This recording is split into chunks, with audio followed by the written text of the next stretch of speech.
I don't tell this story lightly. In our quiet village of Al-Qaraya, nestled among the olive groves and sandstone hills, life tends to flow like the river near the old bridge, calm, predictable, and without hurry. But on one particular night, everything changed. And the one who saved us wasn't a neighbor, or a firefighter, or even a family member. It was our cat. His name is Whiskers. He isn't a special breed or anything, just a village cat, half wild, half domestic. He came to us during one cold winter 4 years ago. I remember the night well. My daughter Hannah found him curled under a cart near the village bakery, drenched from the rain and trembling. He wasn't more than a few months old. Skinny, with a torn ear, a soot-black coat, and bright yellow eyes that watched everything. We weren't looking for a pet, but Hannah insisted we bring him in. I told her he wouldn't stay. Village cats don't like walls. I was wrong. Whiskers made our home his own in a matter of days. He slept on the windowsills during the day, stalked lizards at dusk, and padded through the house like he was born there. He was quiet, more of an observer than a companion. He didn't play with yarn or chase toys like city cats do. But he watched. He always watched. You could feel his presence more than hear it. And over the years, he became one of us, without ever asking anything in return. Now, I have to tell you something. I am not one for drama. I am not the kind of man who gives animals human traits or believes in signs from above every time the wind blows in a strange direction. But the night of the fire, that night, I believe Whiskers saved my entire family. It was the second week of March. A cool wind had settled into the valley, and the fields were quiet after the barley harvest. That day had been a long one. I had spent it repairing the back fence with my son Kareem while my wife, Layla, made fig preserves. We had dinner together like always, roasted eggplant, lentil stew, and flatbread, and then went to bed around 10. I sleep lightly, always have. Years of farming do that to you. But that night, something strange happened. Around 2:30 in the morning, I heard a sound. Not loud, just persistent, a sharp, rhythmic meowing. Not the casual cries of a cat at night. This was different, urgent, insistent. I tried to ignore it at first, thinking Whiskers must have gotten himself stuck behind a door again. But the meowing didn't stop. It got louder, closer. Then suddenly, he leapt up on the bed, something he never did. "Yusuf," Layla whispered, waking beside me. "Do you hear that?" Before I could answer, Whiskers clawed at my blanket. Not in play. He was agitated. His yellow eyes were wide, and he kept looking toward the door, then back at me, then meowing again. I swung my feet over the bed, my heart starting to race. Something was wrong. As I stepped into the hallway, I smelled it, faint but unmistakable. Smoke. I rushed toward the kitchen, Whiskers bounding ahead of me. And then I saw it. Flames. Not large, not yet, but licking up the back of the stove. A towel had caught fire, likely left too close to the gas burner after heating milk. The fire had begun to spread up the wall, darkening the tiles above the stove. Smoke curled along the ceiling. The alarm hadn't gone off. It was one of those old battery-powered ones, and I hadn't checked it in months. I shouted for Layla. "Fire. Get the kids." She didn't hesitate. She grabbed Kareem and Hannah and rushed them out while I filled a pot with water and doused the flames. Twice. 3 times. I choked on the smoke. My eyes burned, but I didn't stop until every last flame was gone. We stood outside afterward, all of us shivering. The night air was cold, and the house still reeked of smoke. Layla held Hannah close, and I wrapped my shawl around Kareem. We said nothing at first. Just stood there, breathing, alive. Whiskers? He stood on the porch railing, tail flicking. Watching. Later, when we returned inside, we inspected the damage. The fire hadn't spread far, just scorched the stove area and blackened some cabinets. But had it gone on even 10 more minutes? I don't like to think about it. That night, after everyone had gone back to bed, I sat on the couch. Whiskers jumped up beside me. For the first time, he curled next to my side and stayed there. I scratched behind his ears and whispered, "Thank you. I meant it more than I can say." Now, before you think that's the end, let me tell you, it's not. What we didn't know that night was that Whiskers' actions would set off a chain of events in our village. His story would travel from our little hilltop home to the coffee shop, to the imam's house, to the school. And soon, something strange started happening. The people began to see Whiskers differently. After the fire, Whiskers didn't change.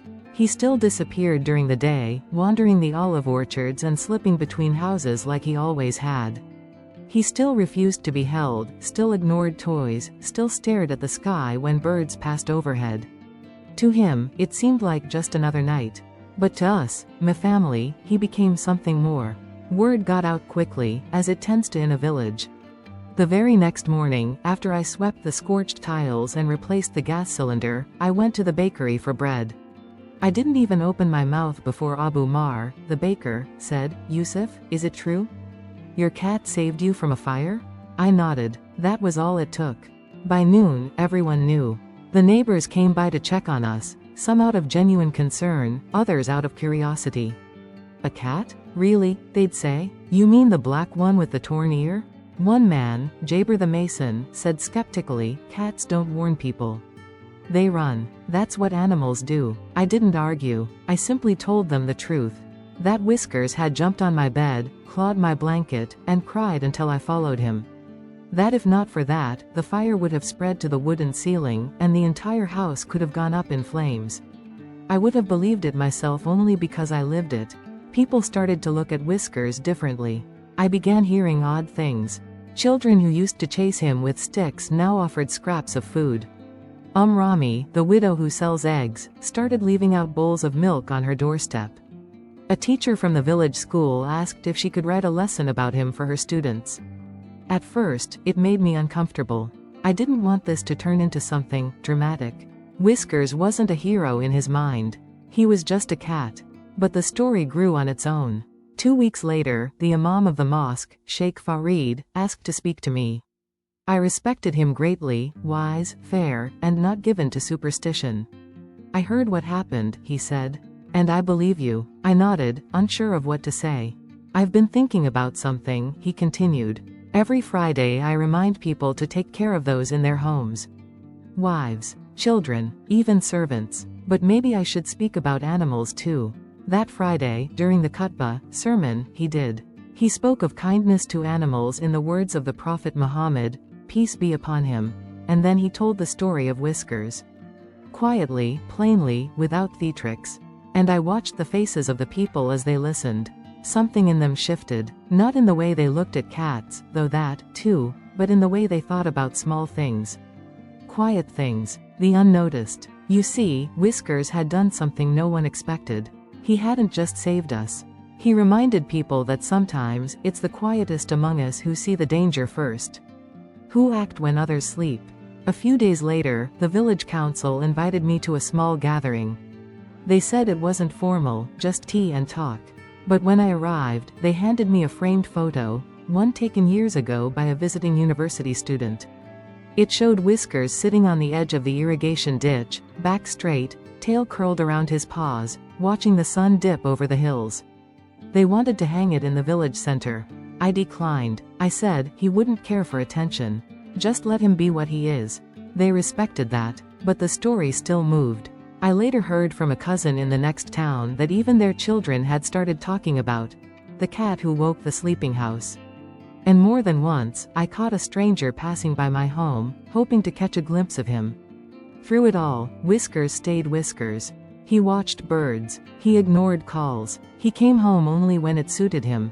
Once or twice, he didn't come for 2 days, and Hannah would panic. "What if he's gone?" she'd say, eyes wide. I always replied, "He'll come back." And he did. But the story didn't end there, not really. Several months after the fire, something unexpected happened. One evening, around sunset, a family came to our door. They were not from our village. The father introduced himself as a boss, from a town about 40 kilometers away. He said he had heard about the cat. Not just heard. He had sought us out. He explained that their daughter had been struggling with night terrors. She would scream in her sleep, and nothing they did could comfort her. Then, she heard the story of Whiskers. A relative of theirs who had passed through our village told it to her. From that day on, she stopped having the dreams. She says the cat watches her when she sleeps, a boss said, a little embarrassed. Not in a scary way. Just like a guardian. They had come not to see Whiskers, but to thank us. I didn't know what to say. I told him we didn't do anything. Whiskers did what he did. That's all. But his wife pressed something into my hand before they left. A small silver pendant in the shape of a cat. For your daughter, she said. That pendant still hangs above Hannah's bed. Now, it's been over a year since that fire. Whiskers is older now. He walks slower, and his coat isn't as glossy. But he still keeps his habits. Still disappears in the afternoons. Still watches the sunrise from the roof. Sometimes he curls beside me at night, just for a few minutes, before slipping away again. And every so often, when someone hears the story and says, it was just coincidence, I smile and say, maybe. But I'll take a coincidence that saves my family over a miracle that arrives too late. I told you I don't believe in drama. But I believe in what I saw. Whiskers warned us. He woke us. He saved us. Not because he knew he was saving lives. But because, in that moment, something in him refused to stay silent. And for that, I will always be grateful.